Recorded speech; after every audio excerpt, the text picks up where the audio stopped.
Citroën C4 et C4X électrique. N'achetez pas tout de suite, une mise à jour arrive.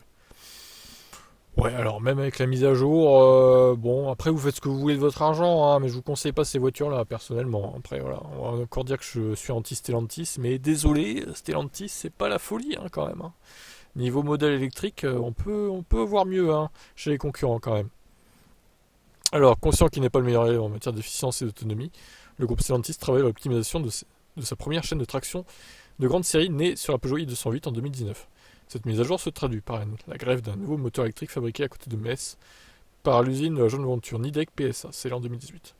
Le nouveau bloc, donc 20 chevaux de plus, ça on en a déjà parlé de ce moteur, tandis que la batterie qui l'alimente voit sa capacité utile grimper de 46,3 à 48,1. Waouh.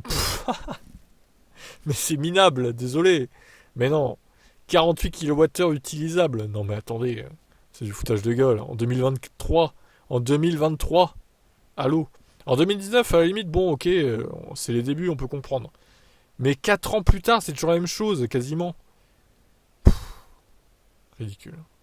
Déjà dispo sous le capot du tout nouveau Jeep Avenger, ce nouvel ensemble doit gagner le reste des modèles construits sur la plateforme CMP partagée par différentes marques du groupe. Compte tenu de la disponibilité actuelle sur la Peugeot i208, le prochain modèle à en bénéficier pourrait être la IC4. Et oui, mais c'est pas suffisant pour une voiture comme ça. Cette voiture mérite mieux en vrai, parce qu'elle est pas si mal. Elle mérite au moins 60 kWh, quoi, minimum. Pour une routière, voilà, ça serait pas mal.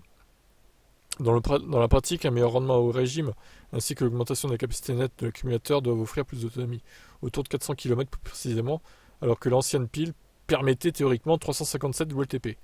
Évidemment, il en ira autrement dans la vraie vie, sur les cycles indépendants, reproduisant au maximum les conditions de circulation. La C4 électrique parcourait au moins. Ouais, bon, alors c'est les tests de l'Automobile Magazine, hein. Après c'est à prendre avec des grosses pincettes, on l'a déjà vu par le passé, mais bon. Bref, la IC4X, ça sera encore pire parce que du coup c'est une version surélevée de la C4 électrique. Bon bref, c'est pas avec ça qu'ils vont concurrencer Tesla, hein, excusez-moi. Hein. Alors certes c'est peut-être moins cher que les modèles 3, encore heureux d'ailleurs, mais elle a tellement moins d'autonomie au final, et même elle est moins puissante et tout, enfin rien ne va quoi. Qu'est-ce que vous en pensez de ces Stellantis là? Ciao.